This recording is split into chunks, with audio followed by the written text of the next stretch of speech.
नमस्कार। आप सभी को आपने जो है समाज कार्य एक परिचय प्रथम यूनिट में हमने पूर्व के वीडियो में चर्चा की है और आज हम फर्स्ट ईयर के विद्यार्थियों के लिए जो है समाज कार्य जो एक आपका विषय है उसमें सेकंड इकाई द्वितीय इकाई पर आज बात कर रहे हैं, समाज कार्य एवं उसकी अवधारणाएं। अब इसमें हम जानेंगे कि इसका आखिर उद्देश्य क्या है। तो इस इकाई में पढ़कर आप यह जान सकेंगे कि समाज कार्य को समझते हुए संबंधित अन्य अवधारणाएं शब्दों को समझ सकेंगे। समाज कार्य के साथ साथ समानार्थी अवधारणाओं का क्या संबंध है और इसकी आवश्यकता क्यों है यह भी जान सकेंगे। तीसरा है कि समाज कल्याण प्रशासन और विकास की अवधारणाओं को समझते हुए अंतर संबंध को हम जान सकेंगे और इसके साथ ही हम सामाजिक सुरक्षा, सामाजिक न्याय, सशक्तिकरण को समझ सकेंगे और मानव अधिकार, व्यावसायिक एवं स्वैच्छिक कार्य को भी समझ सकेंगे। मित्रों, अब यह विषय है कि यह समाज कार्य जो हम चर्चा कर रहे हैं, इस समाज कार्य की आखिर स्पष्ट परिभाषा क्या है। तो समाज कार्य की स्पष्ट परिभाषा जो सामान्य रूप से सभी को मान्य एवं प्रस्तुत करना कठिन कार्य है। इसका कारण विविध देशों में समाज के कार्य में भिन्नता होना है। समाज कार्य क्रियाकलापों, कार्यों एवं सेवाओं की दृष्टि से समाज कार्य व्यक्तियों, समूहों और समुदायों को सामाजिक क्रियात्मकता के लिए अपनी क्षमता में वृद्धि करना या उन्हें बहाल करना या पुनः स्थापित करने के उद्देश्य से उस अनुरूप सामाजिक दशाओं का सृजन करने में सहायता प्रदान करने का व्यावसायिक क्रियाकलाप है। अब समाज कार्य एक प्रणाली एवं प्रक्रिया के रूप में, अब इसमें हम जानेंगे कि फिनलैंडर ने 1951 में फिनलैंडर के अनुसार समाज कार्य वह प्रक्रिया है जो उन व्यक्तियों से प्रत्यक्ष एवं विभेद के रूप में संबंधित है जो प्राथमिक रूप से अपनी प्राथमिक परिस्थितियों से संबंधित समस्याएं रखते हैं और जो व्यक्ति के स्तर पर समझने का प्रयास करते हैं कि कैसी सहायता की आवश्यकता है और सांकेतिक जो सहायता की खोज एवं उपयोग में सहायता देती है। अब है विशेष समाज कार्य के उद्देश्य पर हम एक दृष्टि डालेंगे। अब यह उद्देश्य में हमें एक यंगडाल ने 1949 में यंगडाल के संदर्भ ने समाज कार्य लोगों के लिए दो वस्तुओं को ढूंढता है, आर्थिक समृद्धि और सुख का गहरा स्रोत अर्थात आत्मोन्नति। इसका संबंध मानव व्यवहार तथा मानव संबंधों से है।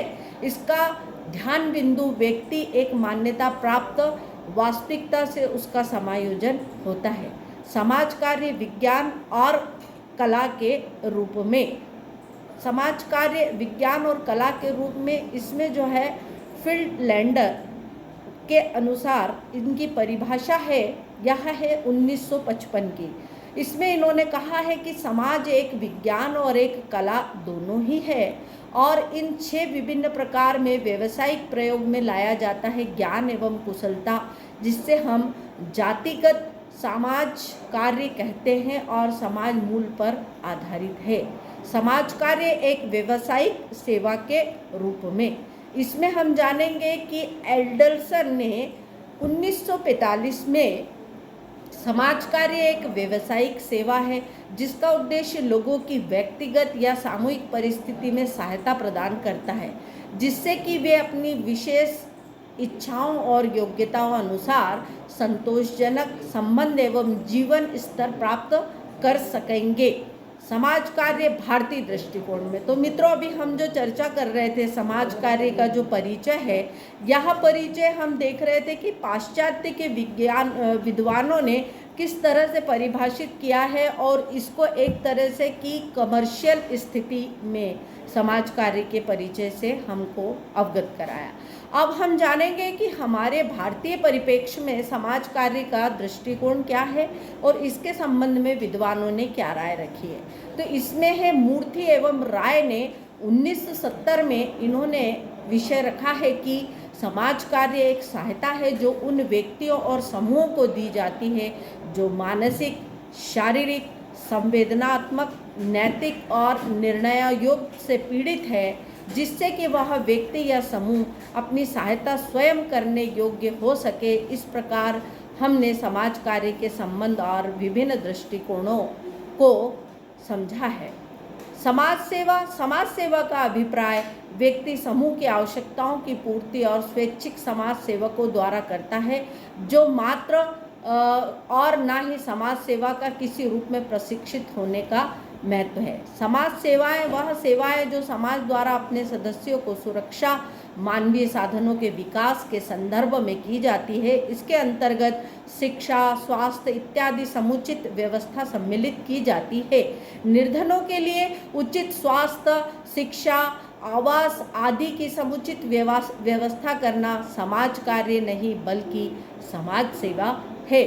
और इसमें कुछ परिभाषाएं हैं। एक परिभाषा है जो M.V. मूर्ति ने कहा है कि असहाय की सहायता करना समाज सेवा है, बल्कि असहाय की इस प्रकार सेवा करना कि वह अपनी सहायता खुद कर सके। अब हम देखते हैं कि हमने किसी व्यक्ति को एक समय का भोजन उपलब्ध करा दिया, उसने एक समय भोजन कर लिया, लेकिन हम इस परिभाषा के माध्यम से यह समझ रहे हैं कि उस व्यक्ति को एक समय के भोजन को तो उपलब्ध करा दिया जाए, किंतु लंबे समय तक वो स्वयं का भोजन किस तरह से कमा के खा सकता है, उसके लिए व्यवस्था करना। अब इसको हम इस उदाहरण से समझेंगे कि एक व्यक्ति जो अपंग है उसको एक दिन का भोजन दे दिया, लेकिन उसको लंबे समय का अगर भोजन देना है तो मित्रों उसको हमने कुछ एक छोटी सी साइकिल दे दी और उसके ऊपर कुछ उसको बेचने की सामग्री दे दी, तो वह उस पर बेच भी लेगा, उसका जो है लंबे समय की आर्थिक जो सहयोग है उसका उससे हो पाएगा। इस परिभाषा से हम यही समझे हैं। दूसरा है कि कैसिडी ने समाज सेवा को परिभाषित करते हुए कहा है कि यह वह क्रियाएं हैं जो संगठित रूप से मानवीय साधनों, सुरक्षा का विकास करती है। साथ ही इसके अंतर्गत सामाजिक सहायता, सामाजिक बीमा, बाल कल्याण, मानसिक स्वास्थ्य, सार्वजनिक स्वास्थ्य, मनोरंजन और श्रम संरक्षण, आवास सुविधा इत्यादि भी इसमें सम्मिलित किया गया है। अब हम इसमें आगे बात करेंगे कि सामाजिक सुधार से तात्पर्य उन कार्यों से है जिसके द्वारा सामाजिक मान्यताएं, सामाजिक संगठन, सामाजिक व्यवहार परिवर्तन किस प्रकार लाया जाए।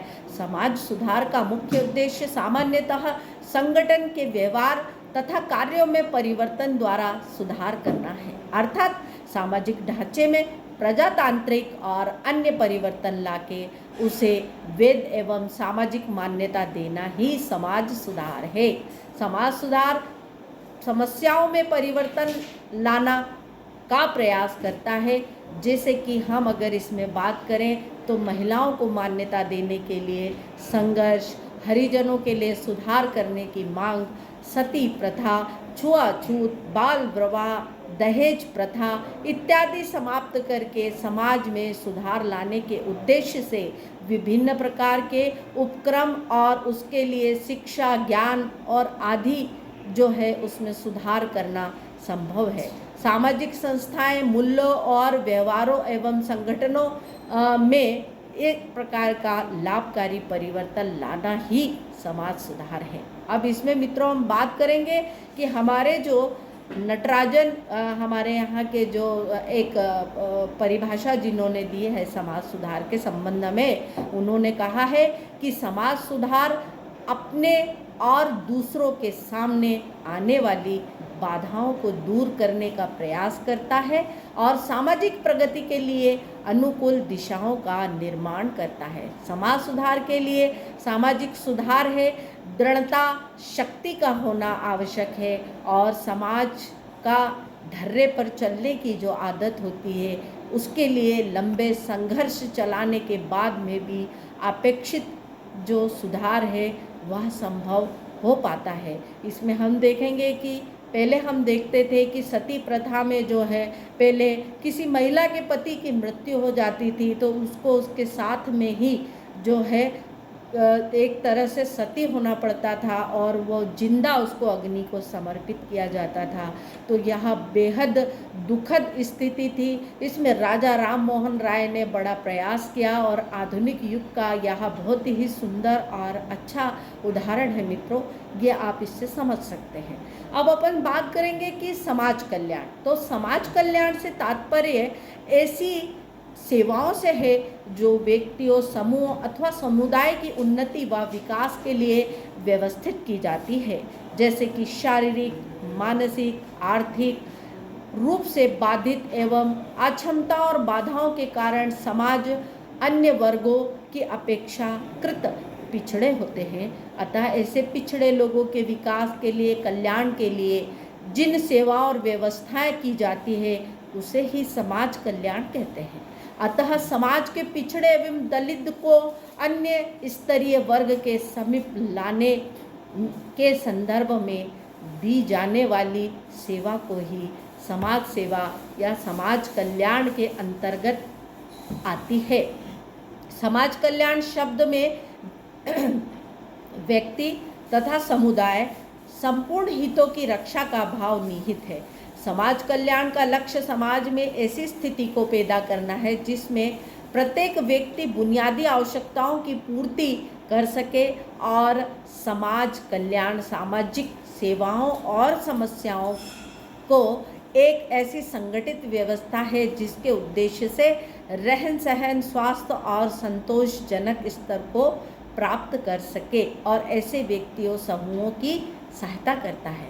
इसका लक्ष्य है व्यक्तित्व एवं सामाजिक संबंधों का निर्माण करना, बिना समुदाय के हितों को आघात पहुँचाए व्यक्ति को अपनी और क्षमताओं का विकास तथा वृद्धि करना सुखमय जीवन व्यतीत करने में सहायक होता है।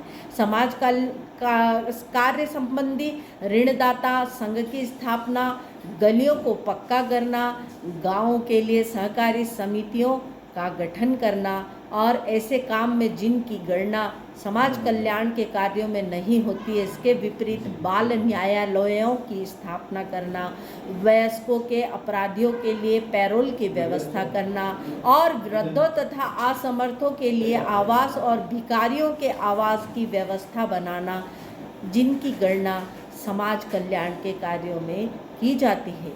ये समुदाय समाज कल्याण से संबंधित आवश्यकताओं की पूर्ति करते हैं और इसके लिए समुदाय के साधनों का उपयोग करते हैं, किंतु किसी गांव में अपनी सहकारी समिति का गठन भी यदि इस दृष्टि से किया जाए तो इससे गांव के लोगों के लिए अपना जीवन उन्नत करने के प्रयास में मदद मिलती है और समुदाय के साधनों का उपयोग करने के लिए अग्रसर होता है।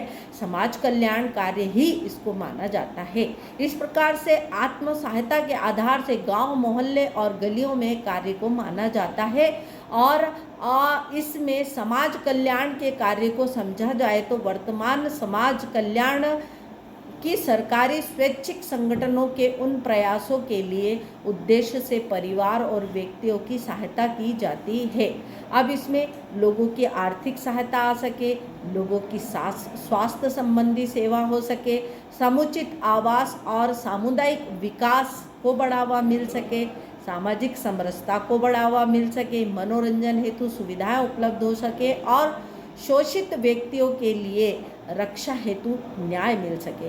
मित्रों, अब इसमें हम जब बात करेंगे कि हमारे जो CNCLDP के विद्यार्थी हैं, इन सब विषयों पर अगर वह कार्य करते हैं तो मैं समझती हूँ कि वह एक सच्चे समाज सेवक है, क्योंकि समाज सेवक के लिए ज़रूरी नहीं कि उसके पास में अर्थ होना आवश्यक है, लेकिन अगर हमारे पास में सारी चीज़ों का ज्ञान है तो हम अपने गली मोहल्ले में अगर हमने सहकारी समितियां बनवा दी और इनको आवास और इन सब की व्यवस्थाओं से जोड़ दिया, जैसे प्रधानमंत्री आवास की योजना चलती है, सामुदायिक विकास की योजना चलती है और अभी हम देख रहे हैं कि शासन ने विश्वकर्मा योजना शुरू की है जिसमें 18 ट्रेड ऐसे हैं जिससे कि जैसे टेलर है और उसके साथ लोहार है, बढ़ाई है, सुनार है, ये सारे लोग उसमें आते हैं। मित्रों, तो आप इन सब को अपने उस पोर्टल में जाकर उनका पंजीयन और रजिस्ट्रेशन करा देते हैं तो यह भी एक बहुत बड़ी और बहुत अच्छी सेवा है।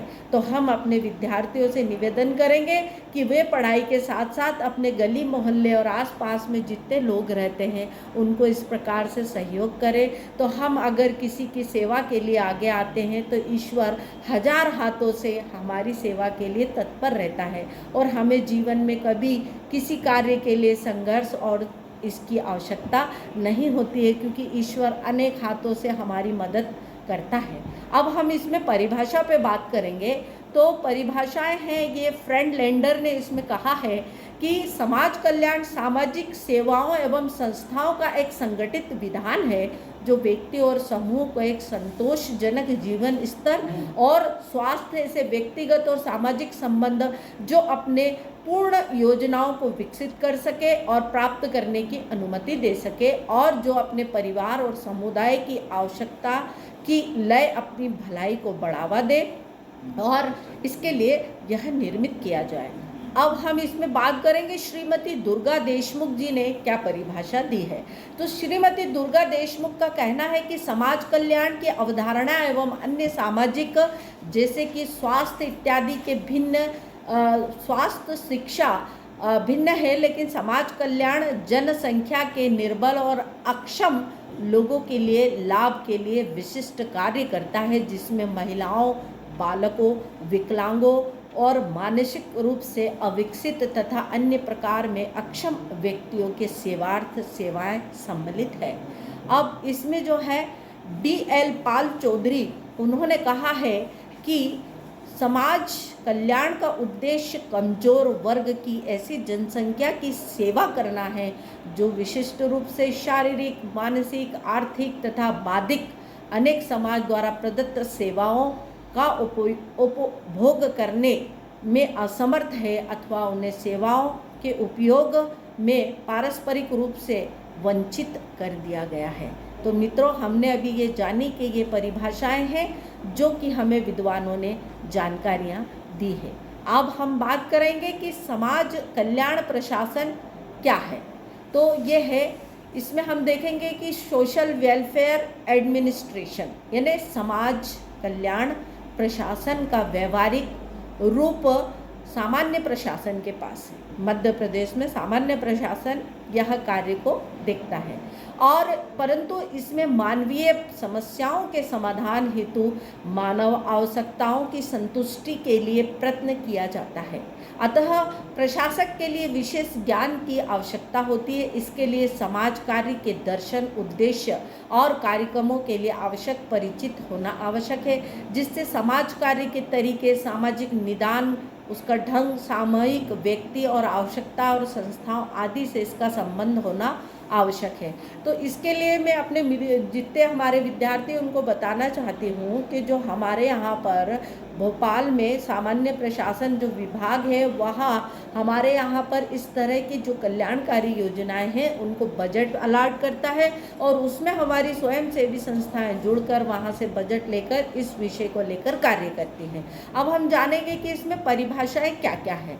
तो परिभाषा है जॉन डी किडनी के अनुसार समाज कल्याण प्रशासन सामाजिक नीति को सामाजिक सेवाओं के बदलने और सामाजिक नीति को मूल्यांकित संशोधित करने के अनुभव में प्रयोग लाने की प्रक्रिया है।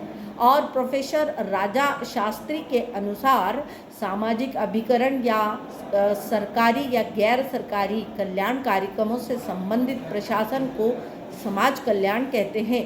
यदि इसकी विविध प्रवृत्तियों पर गौर किया जाता है तो लोक प्रशासन या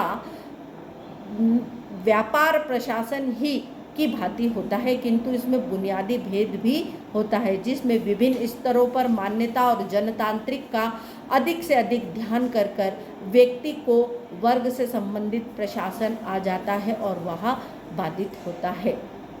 अब हम बात करेंगे कि समाज कल्याण प्रशासन जो कार्य करता है आखिर वो क्यों कार्य करता है और उसके उद्देश्य क्या क्या है। तो ये है कि समाज का जो उद्देश्य है प्रशासन का वो सामाजिक विकास। अब सामाजिक जो विकास है जैसे कि समाज कल्याण, प्रशासन और लोक शक्ति को अधिकतम विकास हेतु जैसे कि पोषाहार और स्वास्थ्य, शिक्षा, प्रशिक्षण, रोजगार इत्यादि की व्यवस्था करता है। अनेक प्रकार की समाज की कल्याण की सेवाएं सामान्यतः व्यक्ति को प्रदान की जाती है। इसके अंतर्गत कमजोर और निम्न स्थिति के जो व्यक्ति हैं उनके कारण समाज में व्यक्तित्व विकास और सामाजिक क्रियात्मक से कार्यों से वंचित रहते हैं। अतः इनकी सेवाओं में विशेष रूप से युवा, वृद्ध, श्रमिक, निर्धन, महिला और बच्चे, ग्रामीण क्षेत्रों के शोषित नागरिक मलिन बस्तियों में निवास करने वाले व्यक्ति, सामाजिक रूप से इन वर्गों को कल्याणकारी कार्यक्रमों में सम्मिलित किया जाता है और इन्हें शासकीय एवं निजी संस्थाओं के माध्यम से लाभ पहुंचाया जाता है। अब हम देखते हैं मित्रों, इस पर अगर हम बात करें तो हमारे यहाँ पर बीपीएल कार्ड बनता है। तो ये बीपीएल कार्ड जो बनता है, यहाँ जो भी गरीब और मलिन बस्तियों में निवास करने वाले लोग हैं उनको यहाँ पर जो है अपन खाद्य सामग्री शासन के द्वारा उपलब्ध कराई जाती है। दूसरा, स्वास्थ्य से संबंधित भी बहुत सारी दवाइयाँ हैं, स्वास्थ्य शिविर है, यह हमारा मध्य प्रदेश शासन जो है इस संबंध में कार्य करता है और हम देखते हैं कि इसके शिविर इत्यादि आयोजित होते रहते हैं। अब इसमें सामाजिक संस्थाएं किस प्रकार से कार्य करती हैं, तो इसमें है उपचारात्मक और निरोधक समाज कल्याण सेवा करने के लिए सामाजिक संस्थाओं की ज़रूरत होती है ताकि वह समुदाय की अपेक्षाकृत और साधनों के अनुसार संस्थाओं के उद्देश्य को पूरा करने के लिए विधियों का प्रयोग किया जा सके। अब यह संस्थाएं दो प्रकार की होती हैं, एक सरकारी संस्था और एक होती है स्वैच्छिक संस्था। तो मित्रों, मैं इसमें बताना चाहूँगी कि जो सरकारी संस्थाएं हैं वो सरकारी संस्था हम देख रहे हैं कि बड़े व्यापक रूप में मध्य प्रदेश जन अभियान परिषद योजना आर्थिक सांख्यिकी विभाग के माध्यम से आपका कोर्स संचालित हो रहा है।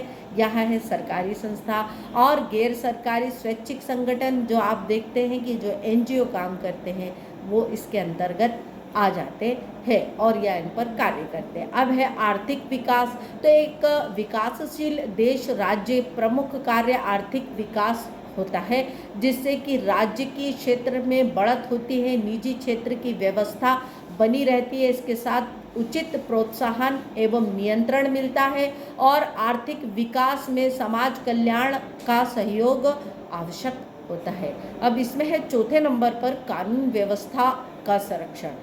तो अब कानून व्यवस्था के संरक्षण को लंबे समय के लिए समाधान इसमें निकाला गया कि समाज कल्याण प्रशासन इसमें संलग्न होता है जिससे कि वयस्क, युवा और साथ में बाल अपराधों की कमी होती है। इन अपराधियों के लिए मानवतापूर्ण व्यवस्था करते हुए समाज में इनका पुनर्वास कराया जाता है। अब हम देखते हैं कि जो हम बाल कानून एक्ट बने हैं, छोटे बच्चों के लिए जो है इस तरह के कोई अपराध की घटना घटित हो जाती है तो उनको बाल अपराध है अब जो छोटे छोटे उसमें रखा जाता है, वहाँ पे उनको सिखाकर, समझाकर, अच्छे संस्कार देकर उनको एक अच्छी दिशा से जोड़ा जाता है। अब है राष्ट्र की सुरक्षा। तो राष्ट्र की सुरक्षा के समय में, संकट के वक्त में समाज कल्याण नागरिक सुरक्षा की व्यवस्था में लोगों की सहायता करता है, जनता का उत्साह बढ़ाता है। इससे समाज में चिंताजनक घटनाओं के घटित होने में मानसिक संतुलन बना रहता है और समाज कल्याण प्रशासन शांति के समय एकता के लिए कार्य करता है जिससे कि सामाजिक भेदभाव की भावना का ह्रास हो सके और एकता समन्वय के साथ अधिक से अधिक विकास हो सके। तो इसमें मैं मित्रों बताना चाहूँगी कि अभी हम देखें कि 2 वर्ष पूर्व हम कोरोना काल से गुजरे हैं और हमारे सारे विद्यार्थी और हमारी पूरी टीम जन अभियान परिषद की इस राष्ट्रीय सुरक्षा में उनने बड़ा अद्वितीय योगदान दिया। मैं ऐसे सभी कार्यकर्ताओं को नमन करती हूँ जिन्होंने इस संकट के काल में देश में हमारे सभी लोगों की सहायता में चढ़ बढ़कर हिस्सा लिया और सबकी सहायता करी और इस जो बोलते हैं कि मानसिक असंतुलन की स्थिति से गुजरते हैं, ऐसे समय में हमारी जन अभियान परिषद की कि हमारे CMCLDP के विद्यार्थी, हमारे नवांकुर संस्था, हमारी प्रस्फुटन की समितियां और हमारा पूरा जन अभियान का परिवार एक टीम भाव से इस राष्ट्र को इस संकट से उभारने में लगा था। मित्रों, आप सभी जानते हैं इस विषय को। ऐसे सभी कार्यकर्ताओं को मैं नमन करती हूँ और वंदन करती हूँ और आशा करती हूँ कि हमारा जन अभियान परिवार इसी तरह समाज की सेवा में आतुर होकर कार्य करता रहे। अब हम बात करते हैं, इस प्रकार यदि देखा जाए तो सामान्य प्रशासन के अर्थ के अंतर्गत कुछ महत्वपूर्ण बिंदु और उद्देश्य निहित होते हैं, जैसे कि सामाजिक न्याय की व्यवस्था करना, समानता के अधिकार को सुनिश्चित करना, शोषण अत्याचार से मुक्ति दिलाना और इसके साथ राह भटके व्यक्तियों को सद्मार्ग पर लाना, नागरिकों के व्यक्तिगत प्रतिष्ठा स्वाभिमान को बनाए रखने में सहायता देता है, सामाजिक विकास को सकारात्मक दिशा प्रदान करता है, सामाजिक, आर्थिक, राजनैतिक, सांस्कृतिक और असमानता के शिकार अथवा दमित व्यक्तियों को कल्याण की राह पर लाते हैं। मानव के समस्त कल्याण राष्ट्रीय विकास के लिए आवश्यक है और वंचित, अनुसूचित जाति, जनजाति और विमुक्त जातियों को भी इसमें लाभ दिलाना है। सामान्य वर्ग के गरीबी रेखा के नीचे जीवन यापन करने वाले लोगों को भी इसका लाभ दिलाना, अनुसूचित जाति अत्याचार अधिनियम 1979 के क्रियान्वयन को करवाना और निर्धन वंचित व्यक्तियों को शादी, बीमारी, मृत्यु पर अनुदान प्रदान करना, वंचितों हेतु स्वरोजगार योजना के माध्यम से लोगों को रोजगार उपलब्ध कराना और वंचित वर्ग हेतु आवास योजना से लोगों की कुटीर को बनवाना, यही समाज कल्याण का उद्देश्य है। अब समाज कल्याण प्रशासन का विश्लेषण। समाज कल्याण प्रशासन एक प्रक्रिया है जिसमें विशेष ज्ञान, सिद्धांत और निपुणता होती है, जिसके सामाजिक संस्थाओं का नियंत्रण करना और संचालन संगठन होता है। इस प्रकार में निर्देशन, नियोजन, उत्तेजना, संगठन, सहयोग, संबंध, अनुसंधान आदि के द्वारा उपयोग में लाई जाती है और व्यक्तियों, समूह और समुदाय को सामाजिक सेवा प्रदान करना और संस्था के उद्देश्य, नीति, कार्यक्रमों, बजट चयन, कार्यकर्ता चयन, कर्मचारी गण चयन का कार्य करता है और सेवाओं का मूल्यांकन भी करता है।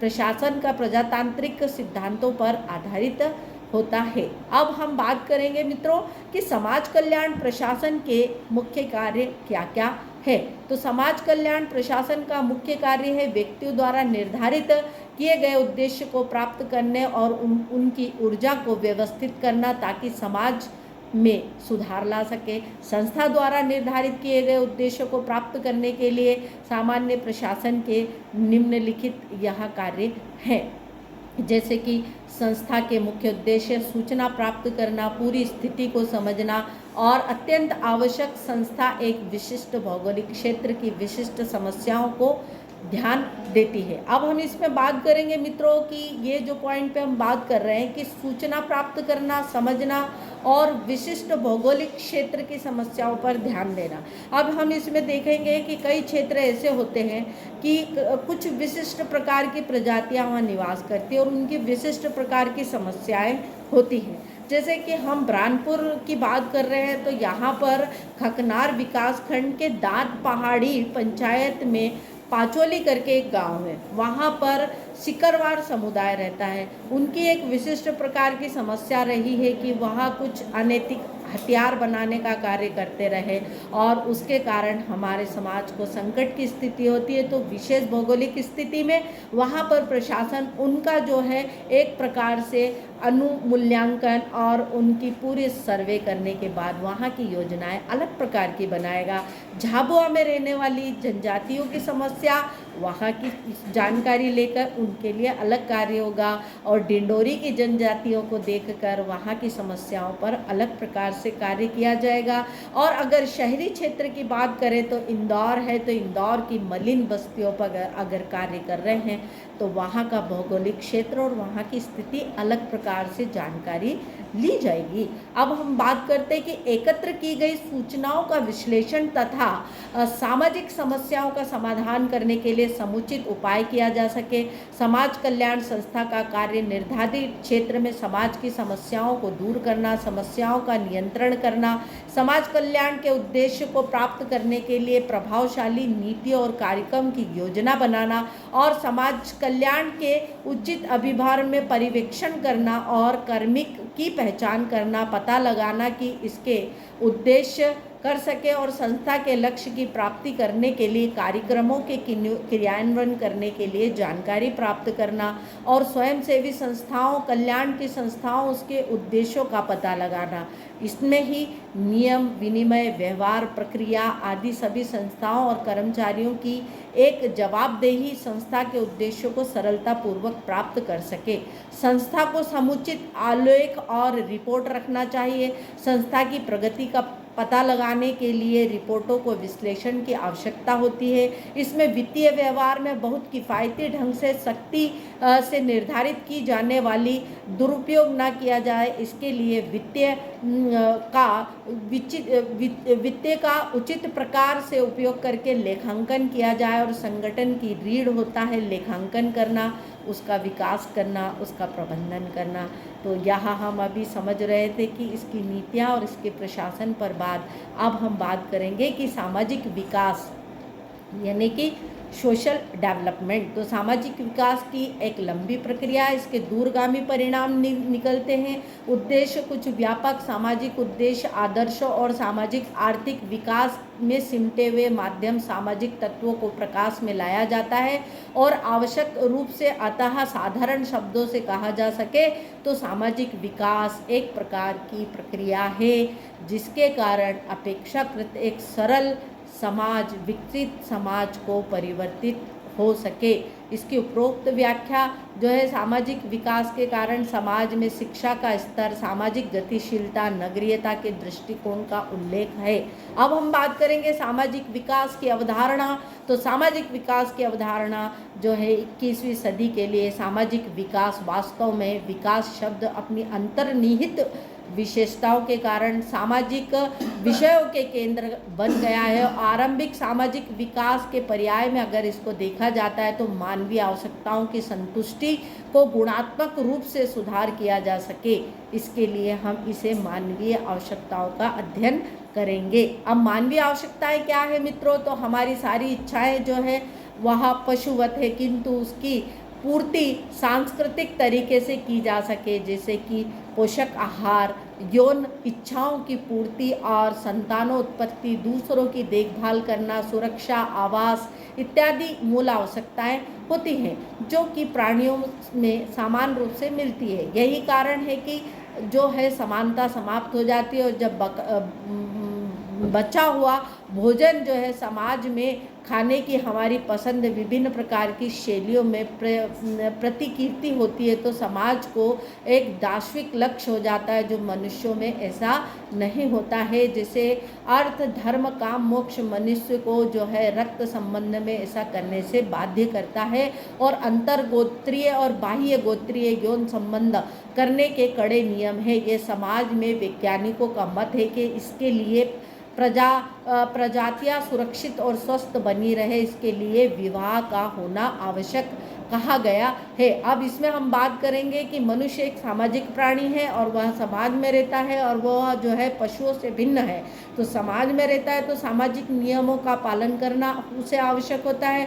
तो इसलिए विवाह में जो है नियम बनाए जाते हैं कि जो है पिता की ओर से 7 गोत्र माने जाते हैं और माँ की ओर से 5 गोत्र माने जाते हैं और तब विवाह संबंध किए जाते हैं। अगर इन सब चीज़ों का पालन नहीं होता है तो जो संतानोत्पत्ति होती है उसमें अनेक प्रकार की जो है समस्याएं आती हैं। जैसे कई बच्चे ऐसे होते हैं गूंगे हो गए, बहरे हो गए, अंधे हैं, तो इसमें जो है जो इनके ब्लड के कारण इस प्रकार की समस्याएं आ जाती है। तो इसका भी नियंत्रण है विवाह नाम के हमारी जो एक प्रक्रिया है उससे किया जाता है। इसलिए अन्य अस्थायी घर बसाने की जो कोशिश करते मानव शिशु भी बड़ी ही निर्भर एवं असहाय होता है तथा शारीरिक मानसिक परिपक्वता इस अवधि में आ जाती है तो सामाजिक एवं मनोवैज्ञानिक सहायता की भी आवश्यकता पड़ती है। तो मनुष्य के लिए शिक्षा, स्वास्थ्य और सामाजिकरण एक लंबी प्रक्रिया से मनुष्य को गुजरना होता है। उपरोक्त आवश्यकताओं के अतिरिक्त मानव जीवन का सौंदर्यकरणात्मक पक्ष भी महत्वपूर्ण है। प्राचीन मनुष्य की नृत्य, संगीत, संतुष्टि का अनुभव करते थे। वो पिछले हम देखते हैं कि गुफा चित्र छोड़ कर गए हैं, जैसे कि हम देखते हैं अजंता की गुफा, धार में भी गुफा है, ऐसे बहुत सारे स्थानों पर गुफाएं बनी हैं। उन गुफाओं में बड़े सुंदर चित्र अंकित किए हैं। उन चित्रों से अनुमान लगाया जा सकता है कि हमारा आदिकालीन मनुष्य भी जो है संगीत, नृत्य और ऐसी सृजनात्मक गतिविधियों से जुड़ा रहता था। इस प्रकार हम कह सकते हैं कि जीवन को गढ़ने में, सुंदर बनाने में, उसका निर्माण करने में जो है बहुत महत्वपूर्ण विचार करना होता है। और सभी प्राणियों में मनुष्य की सबसे अधिक सीखने की क्षमता होती है। सृजन और सीखना दोनों उसके स्वभाव में ही निहित होता है। हम अपने विचार और कृति दूसरे तक पहुंचाते और दूसरे लोग इसे ग्रहण करने के लिए तत्पर होते हैं और यही स्वीकृति, प्यार, पहचान की आवश्यकता होती है और सृजनात्मक शीघ्र सीखने की क्षमता हम इन्हें पा सकते हैं। अब मानव जीवन का परंपरा को, महत्व तत्व को समझते हुए सृजनात्मक के विचार से जोड़ने के मूल्य की अपेक्षा हम संस्कृति का निर्माण करने वाले प्राणी, संस्कृति समस्या समाधान जो है उत्कृष्ट उपकरण, मानवीय आवश्यकताओं को संकुचित परिभाषित नहीं किया जा सकता, परंतु हम देखते हैं 2 से 3 पीढ़ियों की आवश्यकताओं का प्रात्यक्षिकरण ही इसका आधारभूत रूप से बदला जा सकता है। तो विगत दो दशकों में कई नई अवधारणाएं, आवश्यकताएं और निम्नतम आवश्यकताएं जो इसमें काफ़ी समानता रखती हैं वह भी वास्तविक रूप से निकट आई हैं। और इसमें देखते हैं कि जीवन यापन संबंधी समस्याएं, समाज स्तरीय आवश्यकता, सांस्कृतिक मनोवैज्ञानिक आवश्यकता, समाज कल्याण की आवश्यकता, अनुकूलन आवश्यकता और प्रगति की आवश्यकता, इन सब आवश्यकताओं के लिए हम सब लोग मिलकर जटिल और सामाजिक जितनी भी अवधारणाएं हैं जो कि मनुष्य के विकास के लिए घातक है, इन्हें हटाकर एक गुणात्मक जीवन शैली की ओर बढ़ते जाते हैं। अब इसमें करते हैं कि हम सामाजिक विकास के बारे में सोचना शुरू करें तो इसमें नए लक्ष्य और निम्न अपेक्षाएं उसमें होती हैं। व्यक्ति की अपेक्षा बड़े समुदाय, बहुसंख्यक गरीब में सम्मिलित होकर इनको बल की दिशा में बदलना और मानवीय आवश्यकताओं की पूर्ति और गुणात्मक कार्यों में सुधार करना, आर्थिक सांस्कृतिक लक्ष्यों के संबंधों को ध्यान में रखकर उन शैलियों में परिवर्तन करना, सामाजिक लक्ष्यों के पुण्य वितरण और संस्थागत संरचना का निर्माण करना, सामाजिक प्रगति और मूल्यांकन जन्म ले रही नई प्रवृत्तियों को आंकने के लिए सूचकांकों का निर्माण करना, वृद्धि से जुड़ी हुई अन्य सामाजिक समस्याओं का पुनरानुमान और तत्काल सक्षम ढंग से तत्परता से कार्य करना और वर्तमान संरचना की उपयुक्तता को, औचित्य के बारे में प्रश्न और पुनर्विचार संभव है अतः पुनः संरचना की दिशा में काम करने के लिए सामाजिक परिवेश का निर्माण करना। इस प्रकार से अर्थव्यवस्था और इस ओर जाने के लिए परिस्थिति संतोषजनक शर्तों को आगे, सामाजिक विकास की विशेषताएं जैसे कि भौगोलिक, पर्यावरणीय, धर्म के प्रभाव, विशेषीकृत बाल श्रम, निरंतरता, विकास की प्रक्रिया, सामाजिक सुरक्षा। अब इस सामाजिक सुरक्षा में स्टेक के मतानुसार सामाजिक सुरक्षा का हमारा अर्थ है जैसे कि बेकारी, वृद्धावस्था, निःश्रितता, उद्यम आदि दुर्घटनाओं के विरुद्ध अपनी योग्यता और दूरदर्शिता में अपने परिवार को सुरक्षा प्रदान करना और इसी की दूरदर्शिता का उपयोग करना और स्वयं का बचाव करना, अपने परिवार को सुरक्षित रखना, कठिनाइयों और आकस्मिक घटनाएं जो होती हैं उनसे बचाना। इसके लिए सुरक्षात्मक कार्यक्रमों में सुरक्षा की संज्ञा दी गई है। सार्वजनिक सहायता, बीमा योजना, परिवार कल्याण और समाज कल्याण के अंतर्गत ऐसे समुदाय और व्यक्तियों से की जाती है। डी पाल ने इसमें कहा है कि हैंडबुक ऑफ सोशल वेलफेयर में कहते हैं कि सामाजिक सुरक्षा के लिए अगर इसको समझा जाए तो समाज में ऐसे जोखिम के विरुद्ध व्यवस्था को निम्न प्रत्यक्ष अप्रत्यक्ष रूप से समाज कल्याण की सुरक्षा के लिए किया जा सके, जिसमें सामाजिक सहायता और सामाजिक बीमा। सामाजिक सहायता के अंतर्गत कमजोर असहाय व्यक्तियों को बगैर सम्मानजनक जीवन यापन नहीं कर सकते, जैसे वृद्ध है, दिव्यांग है, कमजोर वर्ग, अनुसूचित जाति जनजाति इत्यादि, और महिलाओं के लिए योजना और स्कीमों को संचालित करना। सामाजिक बीमा, जिसमें कि दुर्घटना अपंगता की संभवता से परिवार में टूटने से बचाने के लिए समाज में शासन के द्वारा विभिन्न बीमाओं की योजना, जैसे कि बीमा पेंशन योजना इत्यादि यहाँ शुरू की जाती है। अब है समाज सुधार।